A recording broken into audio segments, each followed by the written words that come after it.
ముస్లిం మతాచారాల ప్రకారం వాళ్ళు నలుగురిని వివాహం చేసుకోవచ్చు.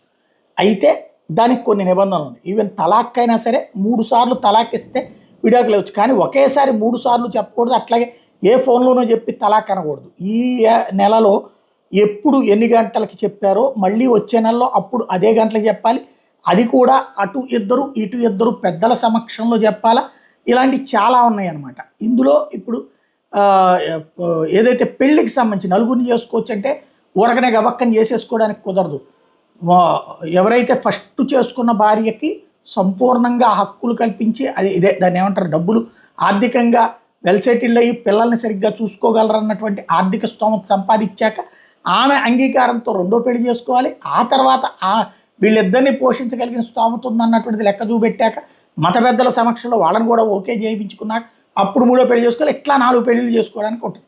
కానీ అక్కడ మత పెద్దలు మేనేజ్ చేసుకున్నారు. అలాగే దబాయించి పెళ్లిళ్ళు చేసేసుకుంటున్నటువంటి సందర్భంలో కేరళ హైకోర్టు కీలకమైనటువంటి తీర్పు ఇచ్చింది. ముస్లిం పురుషుడు మల్టిపుల్ టైమ్స్ పెళ్లి చేసుకోవడానికి ఏమి హక్కు లేదు.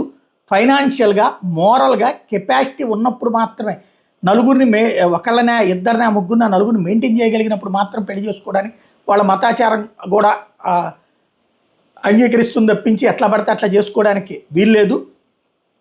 First, second, third and fourth wife అనేటటువంటిది మల్టిపుల్ మ్యారేజెస్ అనేటటువంటిది వ్యాలిడ్ అనేది ఆ సందర్భంలో మాత్రమే వస్తుంది తప్పించి ఎట్లా పడితే అట్లా సాధ్యం కాదని తేల్చి చెప్పింది.